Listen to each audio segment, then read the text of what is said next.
ஏங்க பைக்கில் நம்ம 2 பேரும் ஒரு முக்கியமான இடத்துக்கு போகிறோம்னா நான் என்ன செய்கிறேன், நான் உண்டு நம்ம வேலை உண்டுன்னு பின்னாடி உட்காந்துருக்கேன். நீங்கள் ரோட்டை பார்த்தானே வண்டி ஓட்டணும். ஸ்கூட்டியில் ஏதாவது ஒரு பொண்ணுங்க போச்சுன்னா அந்த பொண்ணுங்களை பார்த்தே மினியமாக வண்டி ஓட்டி போறீங்களே ஏங்க? ஏன்னா ஸ்கூட்டி எப்போ குறுக்க விழுவும்னு யாருக்கும் தெரியாது, அதனால தான். ஏங்க இது என்னது? பார்த்தா தெரியல, ஷூ. அது தெரியுது, எதுக்கு வாங்குனீங்க? ஏண்டி கத்துற? ஜிம்முக்கு போட்டு வாங்கினேன். ஏன் இப்போ உனக்கு என்ன பிரச்சனை? ஜிம்முக்கு போய் 1 மாசம் ஆச்சு, வாங்கின ஷூ புதுசா அப்படியே தான் இருக்கு. 1 மாசம் ஆயிருச்சு. வேலை அப்படி இப்படின்னு போகவே முடியலடி. நாளையில இருந்து கண்டிப்பா போறேன் ஜிம்முக்கு. எவன் ஒருத்தன் இன்னைக்கு உள்ள வேலைய நாளைக்குன்னு சொல்றானோ அவன் விளங்கவே மாட்டேன். ஏங்க இது என்னது? பார்த்தா தெரியல, ஷூ. அது தெரியுது, எதுக்கு வாங்குனீங்க?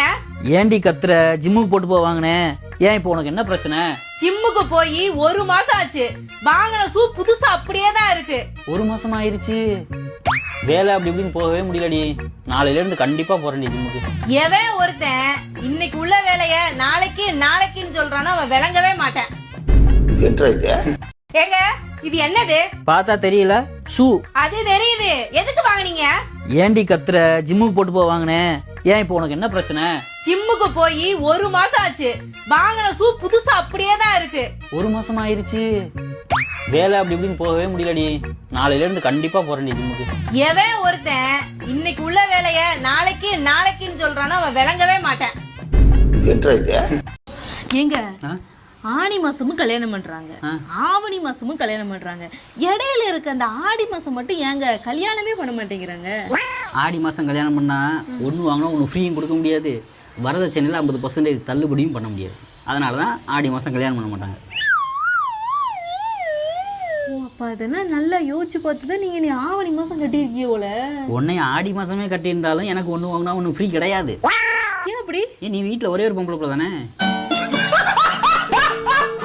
நீங்க சம்பாதிக்கிற பணம் செலவுக்கே பத்தல அப்படின்னா என்ன அர்த்தம்? என்ன அர்த்தம் நீயே சொல்ல? நான் செலவு பண்றதுக்கு ஏத்த மாதிரி இன்னும் நீங்க சம்பாதிக்கலன்னு அர்த்தம்.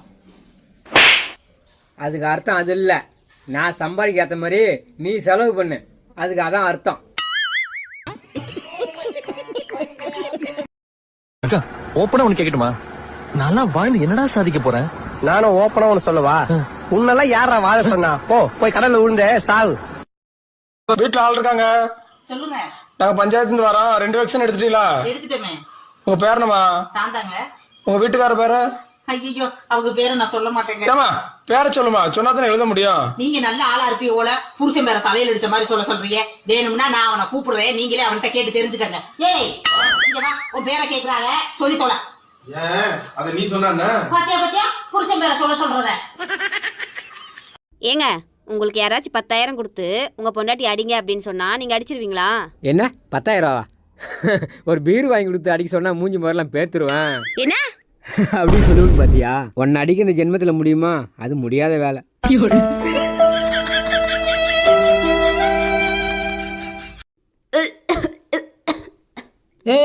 என்ன விளையாச்சு? என்ன விளையாச்சு? தெரியாத காசை முழுங்கிட்டேங்க. எவ்வளவு? 1 ரூபா 5 ரூபாவா? லூசாங்க நீங்க, அதான் தெரியாத முழுங்கிட்டேங்கிறேன்ல.